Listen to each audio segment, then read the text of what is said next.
Hello दोस्तों, कैसे हैं आप सब। हमारी कहानियाँ देखने के लिए हमारे चैनल को सब्सक्राइब करें और हाँ, बेल आइकॉन दबाना मत भूलिएगा। तो चलिए शुरू करते हैं। यह कहानी किलपुर गांव के गरीब परिवार की है। इस गरीब परिवार में संतोष नाम के एक व्यक्ति अपनी धर्म पत्नी कविता और पुत्र राजेश के साथ रहते थे। संतोष और कविता की एक ही संतान थी, राजेश। राजेश की उम्र 8 वर्ष थी। एक दुर्घटना के चलते संतोष की मृत्यु हो जाती है, जिसके कारण कविता को अपना और अपने पुत्र राजेश का पालन पोषण करने में बहुत समस्या होती थी। मुझे अपने पुत्र का ध्यान रखना होगा, इसकी परवरिश करनी होगी, इसे कभी किसी चीज की कमी नहीं होने पाए, इस बात का ध्यान रखना होगा। कविता ये सब अपने मन में सोच रही थी। कविता सारा दिन कुछ न कुछ कार्य करती रहती थी। राजेश छोटा था, इसीलिए कविता जहाँ कहीं भी कार्य करने जाती, राजेश को अपने संग साथ लेके जाती थी। एक दिन दिवाली नजदीक आ रही है और घर में कुछ नहीं है। इस साल दिवाली कैसे मनाएंगे?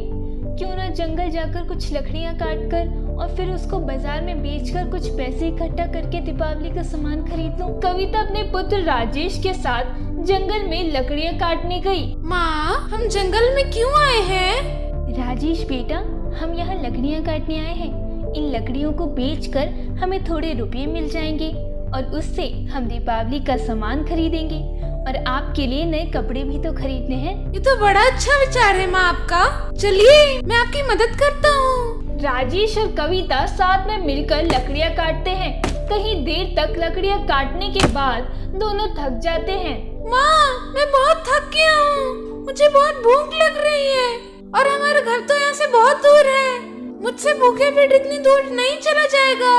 राजेश बेटा, चलो हम भोजन करते हैं। मैं कुछ रोटियां साथ लाई हूँ, वही हम खाएंगे।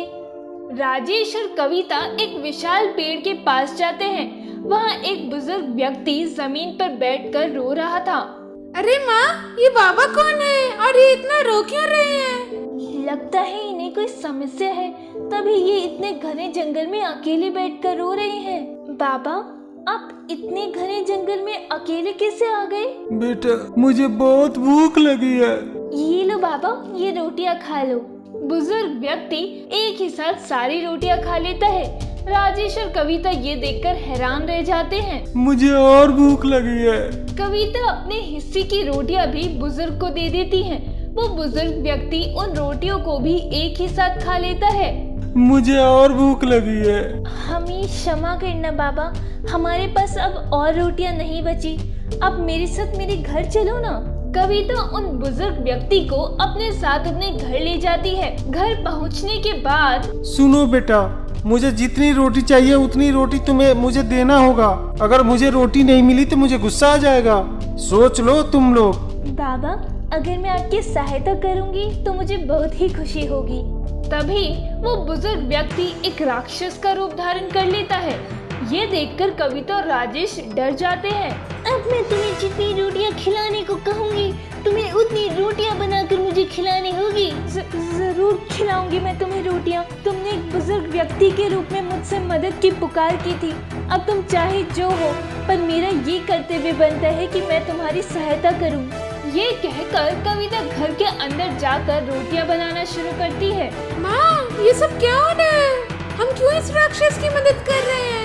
बेटा राजेश, जीवन में कभी भी किसी की मदद करना चाहिए, फिर चाहे वो कोई भी हो। कविता खूब सारी रोटियां बनाकर उस राक्षस के पास जाती है। राक्षस एक ही साथ वो सारी रोटियां निगल जाता है। मुझे और रोटियां चाहिए। कई सारी रोटियां बनाकर कविता फिर उस चुड़ैल को रोटियां दे देती है। चुड़ैल फिर से एक साथ सारी रोटियां निगल जाती है। मैं कल फिर आऊंगी रोटियां खाने।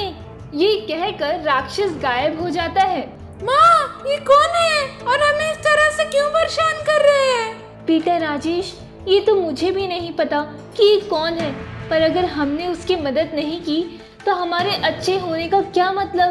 पर माँ, वो तो एक राक्षस है। बेटा, वो जो कोई भी हो, उसने हमसे खाने की मदद मांगी है और हमें उसकी मदद करनी चाहिए। राजेश और कविता डरते हुए सो जाते हैं। अगले दिन फिर से वही राक्षस कविता के घर आती है और कविता से रोटी मांगकर खाती है। कविता रोटी बना बनाकर उस चुड़ैल को खिलाती रहती है। यूं ही 3 दिन गुजर गुजर जाते हैं, पर उस चुड़ैल की भूख नहीं मिटती। बेटा राजेश, घर में सारा आटा खत्म हो गया है। अब अगर वो चुड़ैल आई तो हम उसे क्या खिलाएंगे? अब और रोटी मत बनाना उस राक्षस के लिए। नहीं बेटा राजेश, हमें ऐसा नहीं करना चाहिए। तुम पास वाली दुकान से जाकर आटा उधार लेकर आओ, कहना कि रुपए बाद में दे देंगी। राजेश अपनी माँ के कहने पर उस दुकानदार के पास जाता है। अरे नहीं बेटा, मैं तुम्हें ऐसे आटा उधार नहीं दे सकता। राजेश उस दुकानदार से मिन्नतें करता है, पर वो दुकानदार उसकी एक नहीं सुनता और राजेश को वहाँ से भगा देता है। राजेश अपनी माँ के पास आता है। माँ, उस दुकानदार ने आटा देने से इनकार कर दिया। बेटा, अब हम क्या करेंगे? कैसे इस राक्षस के लिए रोटियां बनाएंगे?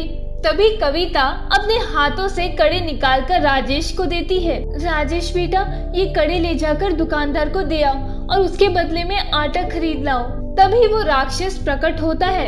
मेरे लिए रोटियां लाओ।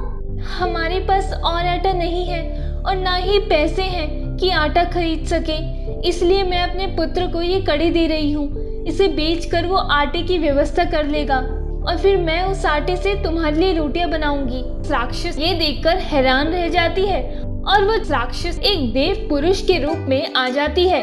कविता और राजेश ये चमत्कार देखकर दंग रह जाते हैं। सच में आप दोनों बहुत महान हैं। आप लोगों ने मेरी भूख मिटाने के लिए बहुत कष्ट किया है। आप लोगों ने अपने घर का सारा सामान खत्म कर दिया। ये देखकर मैं बहुत प्रसन्न हुआ।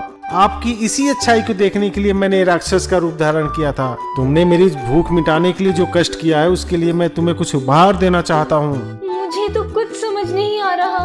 ये एक जादुई पटाखा बनाने वाली मशीन है और इसमें से पटाखा अपने आप बनती है। इसके लिए तुम्हें किसी भी सामान की जरूरत नहीं पड़ेगी। वहाँ देव पुरुष अपनी शक्ति से एक जादुई पटाखा मशीन कविता को देते हैं। इस मशीन से जीवन में कभी भी तुम्हें किसी चीज की कमी नहीं होगी। इस मशीन से जो भी पटाखा निकलेगा तुम उसे बेचकर पैसे कमाना और फिर उससे अपनी गरीबी को दूर कर सकती हो। ये भगवान की कृपा है। ये तो मेरे लिए बहुत खुशी की बात है जो मैं तुम जैसे महान इंसान से मिला।